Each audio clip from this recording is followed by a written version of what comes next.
Sejam bem-vindos ao Espaço Opinião. Hoje abrimos com o anúncio do Governo de 2.300 novos empregos para concelhos atingidos pelas chamas. O programa, lançado depois dos grandes incêndios, já atraiu 111 novos projetos de empresas. Falamos de alojamento local, área de contenção com a nova lei, então aqui criada através da nova lei do alojamento local. Falamos da Santa Casa de Lisboa, pagou 75 mil euros para entrar no Montepio, mas o negócio ainda não está fechado. Falamos de saúde, enfermeiros espanhóis já podem passar receitas.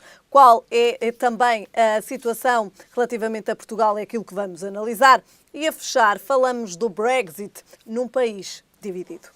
São então estes os temas que temos hoje em análise. Comigo em estúdio, Manuel António Ribeiro. Manuel António Ribeiro, obrigada desde já pela sua presença. Obrigado. Começamos precisamente com o anúncio do Governo de 2.300 novos empregos para os concelhos atingidos pelas chamas. Como é que podemos encarar este anúncio e de que forma é que, de facto, vão levar uma nova vida aos concelhos atingidos pelas chamas em 2017?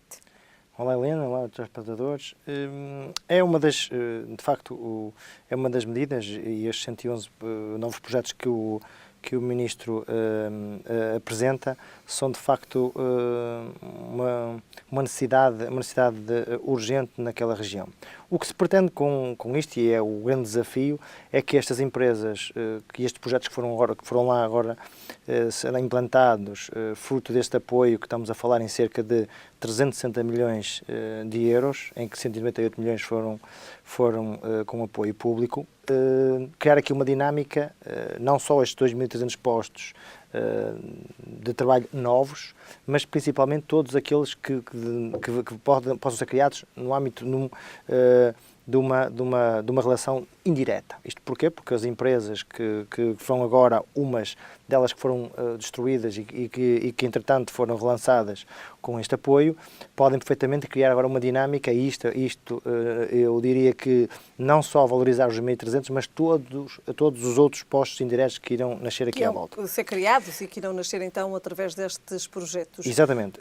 Só de dizer também que estes novos projetos, estamos a falar de aquelas duas tragédias que ocorreram entre junho e outubro, e um ano depois é positivo que estes empresários possam receber diretamente este apoio num curto espaço de tempo. É óbvio que estar um ano sem poder trabalhar porque a empresa ter tido aquela tragédia é uma eternidade, mas ao mesmo tempo com todo o processo que existe desde a candidatura, desde oficializar a mesma, desde que monitorizar e licenciar a candidatura, até hoje, estando já sido apresentados estes projetos, eu acho que é um aspecto muito positivo.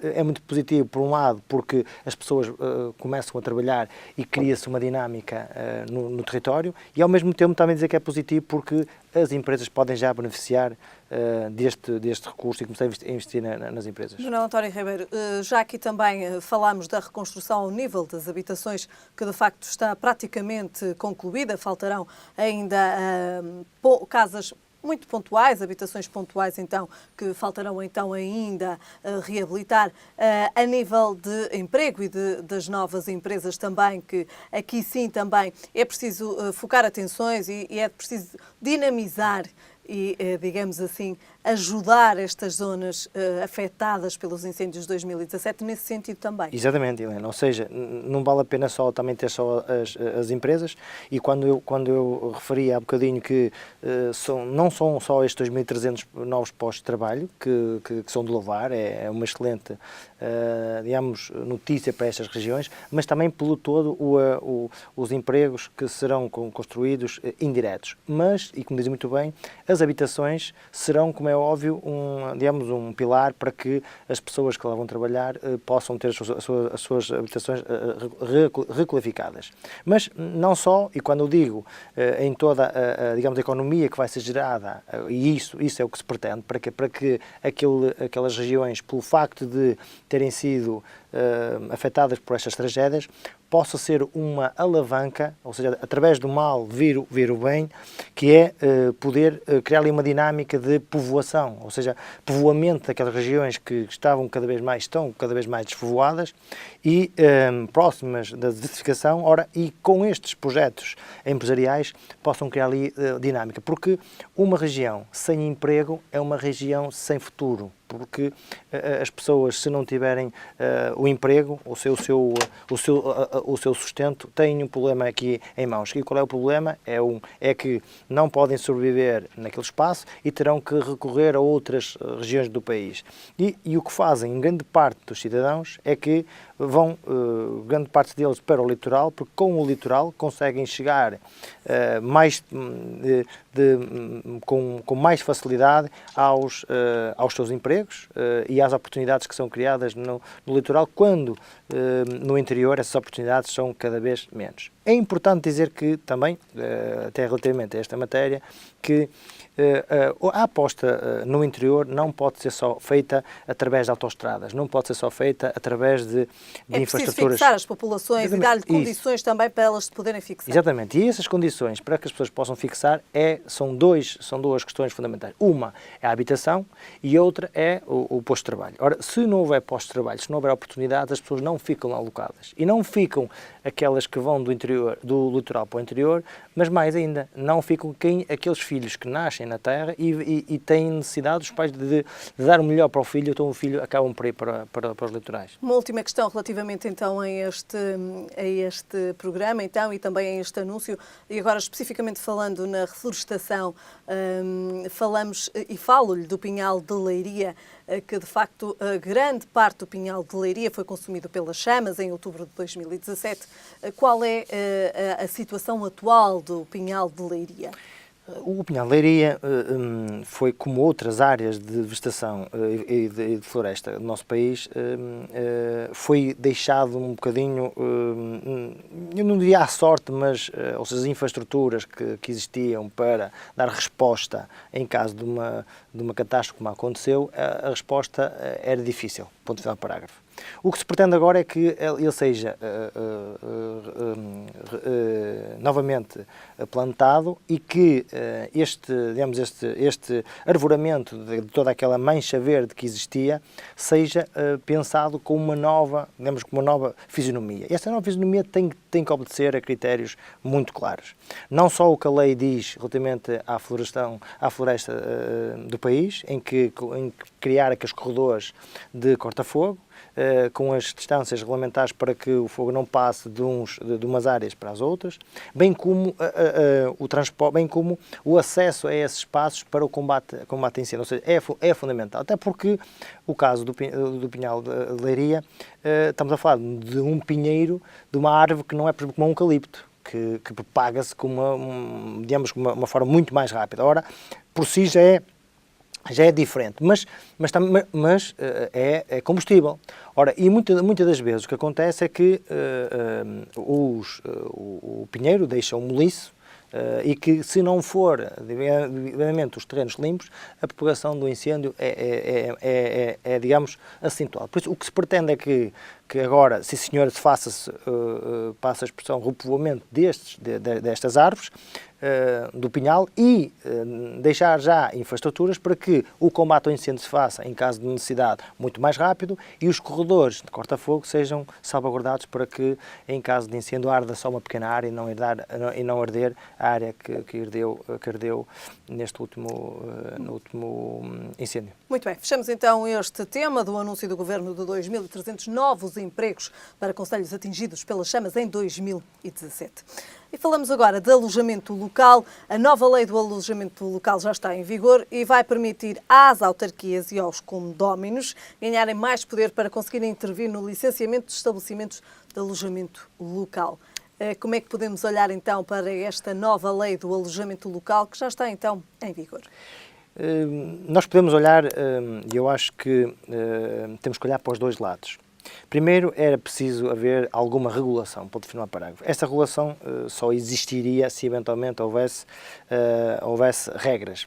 E como estavam neste momento o alojamento local era decidido em qualquer sítio, sem critério. O único critério era o imóvel que existia e reabilitá-lo e pôr uma plaquinha a dizer a ele, alojamento local, fazer licenciamento junto do município e estava o edifício. Se existisse alguém, era arranjar forma de o retirar do edifício, independentemente que lá estivesse há 5, há 10, há 20, ou há 30, ou 40 anos.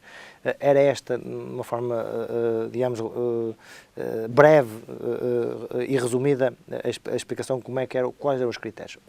Com estas medidas era preciso haver aqui alguma regulação e agora passa a existir, ou seja... São as chamadas áreas de contenção, Exatamente. que é aquilo que a nova lei do alojamento local vai trazer e que permitem, e deixe-me interrompê-lo, que permitem preservar a realidade social dos bairros. Exatamente, ou seja, Helena, foi a designação de áreas de contenção, eu chamava uma área de proteção, acho que ficaria melhor.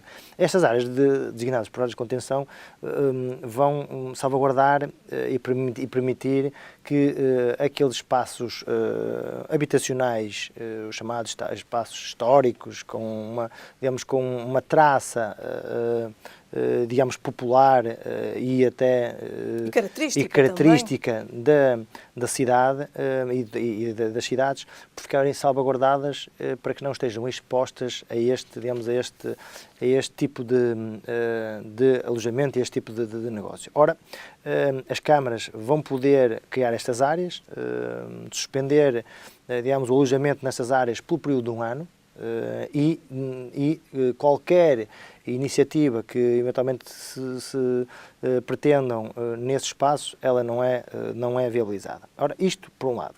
Por outro lado, também traz aqui uma regra que também parece-me pertinente, que é o facto de um proprietário apenas poderá ter até sete alojamentos locais, ou seja, isto permite sete modelos de 7 imóveis, 7 empreendimentos de alojamento local. O que quer dizer que esses imóveis têm o máximo 7 e, ao mesmo tempo, não podem ter mais nenhum para além desses.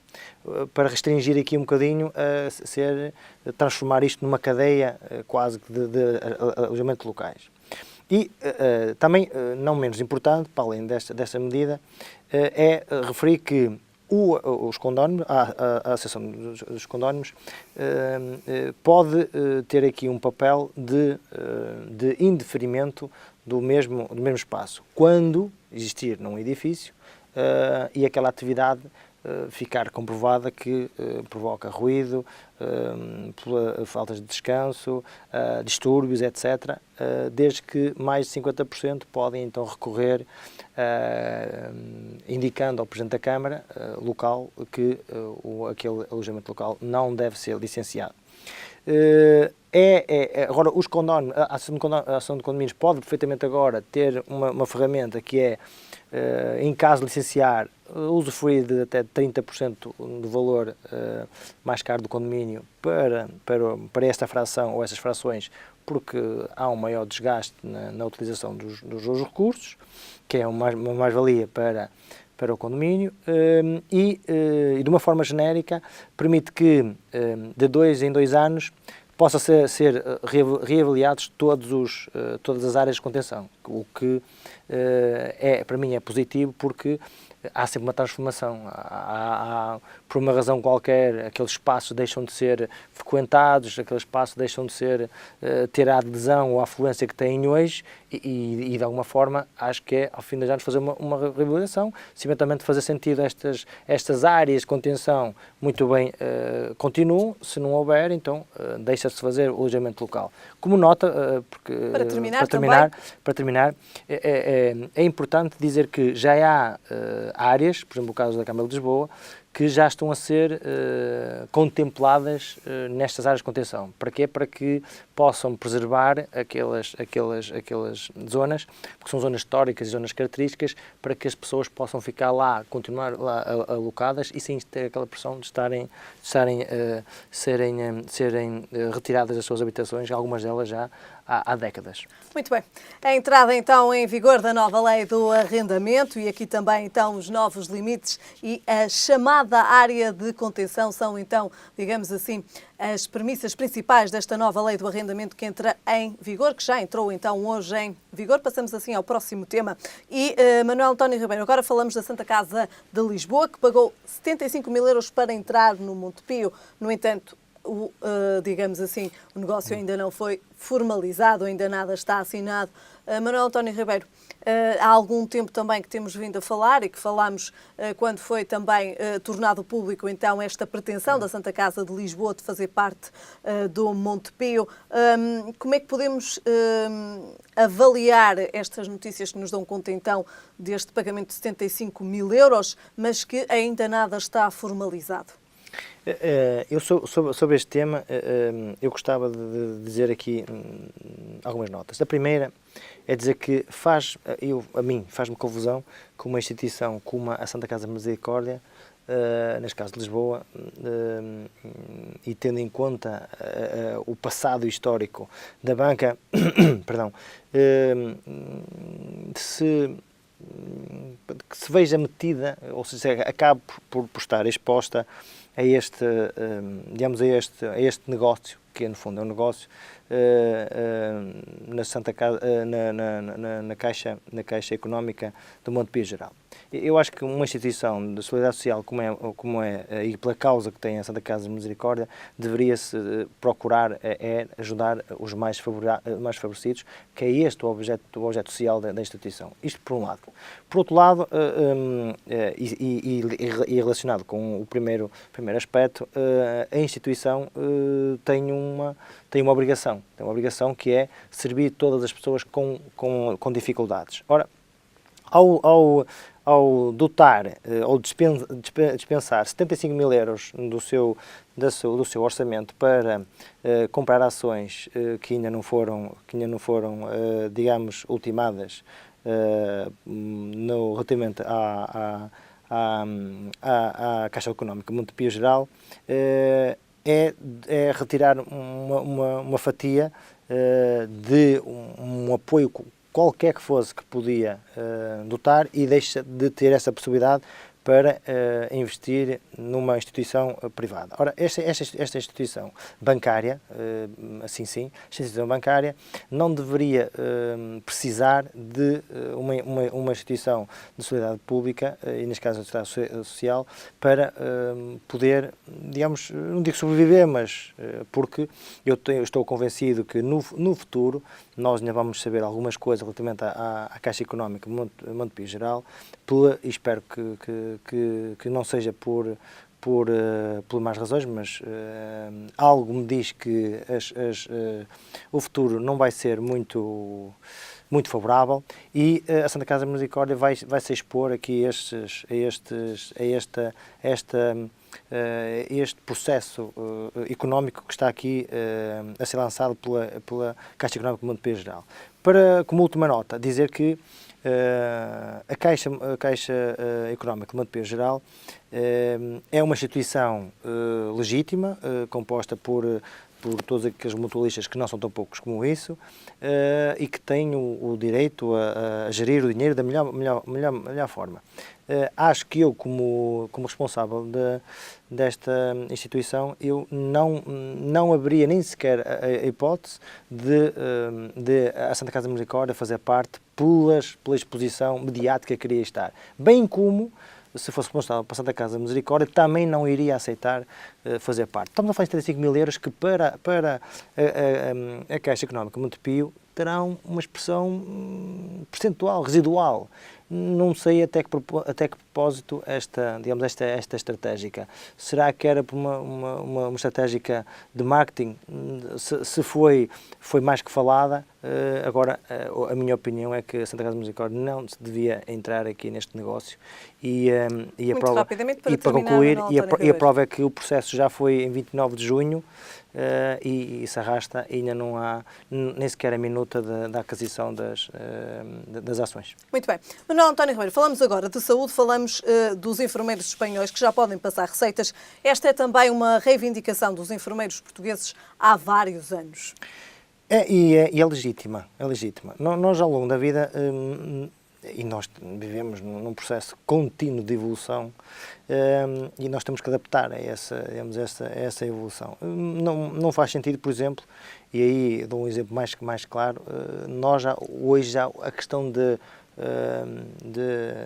a vacinação, e nomeadamente a vacina contra a gripe, é quase que já um hábito de milhares de portugueses. E a própria autoridade de saúde vem dizer que apelar a que vacinem neste período de inverno, principalmente os mais idosos e aqueles mais vulneráveis às gripes, porque depois podem evoluir para processos de pneumonia. Ora, um enfermeiro só pode fazer a vacinação com uma prescrição médica da vacina. Ora, não faz sentido, ou seja, um enfermeiro habilitado a fazer a vacinação pode perfeitamente prescrever esse medicamento. Ou seja, isto é um caso que eu falo. Não sou a favor de que se transformem enfermeiros em médicos de segunda ou médicos em ponto pequenino, não sou a favor disso. Sou a favor é que os enfermeiros possam podem fazer determinadas ações que os médicos, nomeadamente prescrever algumas medicações, e uma delas que eu refiro, que é o mais usual, que é a vacinação. Ora, se os enfermeiros estão habilitados a darem podem também fazer essa prescrição. Podem fazer essa prescrição. Quando necessário. Quem diz isso dizem outros pequenos, entre aspas, gestos, nomeadamente até na enfermagem, em que... É um alargamento das competências também, Manuel António Ribeiro. Podemos encará-lo desta forma. É porque... Em Espanha, para todos. Em Portugal, continua a ser uma reivindicação. E eu estou convencido que com Espanha, Portugal, brevemente também terá essa possibilidade. É preciso criar aqui uma disponibilidade entre a Ordem dos Enfermeiros, entre a Ordem dos Médicos e depois a Autoridade de Saúde, em que seja possível dizer que os enfermeiros podem prescrever este medicamento para fazer estes, nunca, aí estou de acordo, nunca substituir os atos médicos. Atos médicos só podem ser praticados pelos médicos. Agora, há prescrições de medicamentos e outros similares, em que não faz sentido estar a recorrer a um médico para que ele prescreva aquele papel e então depois o enfermeiro executar, ou seja, o tratamento ou o procedimento médico que o utente em questão precisa. Muito bem. Manuel António Ribeiro, passamos ao último tema. Falamos do Brexit. O Brexit que divide um país e que durante este fim de semana se realizou a Marcha pelo Futuro, que não pede um novo referendo sobre ficar, mas uma palavra final sobre o acordo negociado. Repare, isto é outra maneira de pedir um novo referendo. Ou seja, é óbvio que se o povo inglês viesse agora pedir uma opinião sobre o acordo, era dizer, e havia dois referendos, era dizer que não ao acordo e depois dizer que não ao acordo. Em que é que ficamos? Ficamos no NIM? Não podemos ficar com o NIM. Ou seja, a seguir é um novo referendo. E o novo referendo, ou seja, isto era haver dois momentos em que só com um resolve o assunto. E um resolve o assunto é com o referendo, não tenho dúvidas nenhumas. Eu sei que andar para trás é extremamente difícil. Sei que se fosse hoje o cenário é outro. Acha possível reverter esta situação? Eu continuo a acreditar que seja possível fazer um novo referendo. Eu continuo a acreditar. Vejo alguma possibilidade, vejo algumas dificuldades em que isso aconteça, vejo perfeitamente. Seria melhor para todos que existisse, porque o Reino Unido corre o risco de se desintegrar, é a minha opinião. Se o Brexit avançar. Já há países do Reino Unido que já há aqui algumas discussões entre fronteiras e que até eventualmente quer pertencer à União Europeia, ou seja, vai ser aqui uma desintegração. Ora, eu acho que o mais favorável era que o caso de Theresa May tem aqui um problema em mãos. Politicamente começa a ter cada vez menos apoio. É isso. Isto também, esta marcha também reflete esse menos apoio que o Manuel António Ribeiro se refere. Ou seja, como ela tem cada vez menos apoio, há à volta dela cada vez mais pressão. E apesar de nestas negociações entre a União Europeia e, o Estado, e a Grã-Bretanha existir este desacordo com o suposto acordo, e que não vai haver um acordo ambas as partes, é a minha opinião, o acordo não vai ser celebrado porque Theresa May não vai aceitar, a União Europeia também não vai aceder de maneira fácil, porque senão corre o risco de que a seguir venham outros países tentar ter essa iniciativa, por isso tem que ser difícil para que nenhum dos outros países, quando pensarem em sair, não possam sair, e é este desacordo que eu acho que ficaria resolvido de uma forma clara com o referendo. Também tenho a consciência, para concluir, que com um novo referendo é óbvio que a seguir tinha que haver eleições. Muito bem. Manuel António Ribeiro, fechamos então hoje a falar do Brexit. Voltamos a ver-nos na próxima semana. Espero-me até para a semana. Obrigado. Fechamos então hoje a falar do Brexit num país dividido. Estamos de regresso amanhã.